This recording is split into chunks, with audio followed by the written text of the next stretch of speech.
12 ans de cavale pour Jean-Guy, membre éminent de la célèbre French Connection. Recherché partout en France et en Europe, il était probablement caché près de Nîmes, sa ville, durant toutes ces années, ou dans les secrètes Cévennes. En juillet 2018, surprise, Jean-Guy se rend à l'accueil de l'hôtel de police de Nîmes en dévoilant son identité et en expliquant brièvement qu'il est en cavale, entendez bien, depuis 12 ans.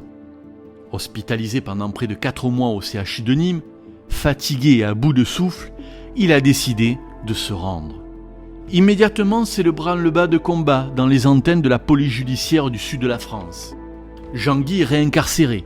Il retourne purger sa peine après 12 ans de vagabondage. Mais pas pour longtemps. 2 semaines après, il ressort libre à cause de son état de santé défaillant. Il est devenu octogénaire et la détention est incompatible avec son état de santé.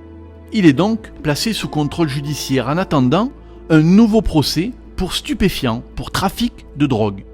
Un procès qu'il ne verra jamais parce que Jean-Guy a depuis rendu l'âme. Cet homme, fiché au grand banditisme, est considéré comme une figure de la French Connection. Cette organisation criminelle marseillaise qui a inondé dans les années 70 et 80 le marché américain et européen en héroïne pure d'une très très grande qualité. Plus de procès donc, mais une légende du banditisme. En 1987 notamment, Jean-Guy avait été condamné à 14 ans de prison en Suisse, après la découverte par les autorités de ce pays et la police américaine d'un laboratoire de fabrication d'héroïne. C'était le 11 novembre 1985.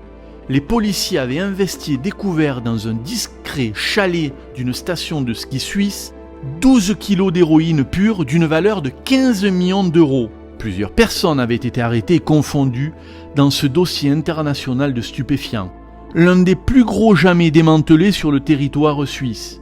Avec le Nîmois arrêté, un certain François Scapula, dit la Balance. Ce dernier n'hésitera pas à donner les noms des assassins du juge Michel, exécuté en 1981 en pleine rue à Marseille.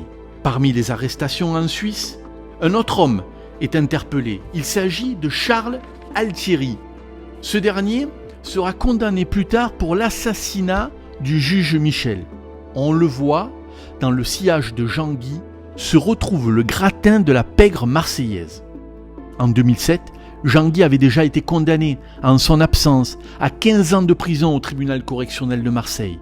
Il était considéré comme l'un des piliers du trafic international de cocaïne entre l'Amérique du Sud et la Camorra italienne.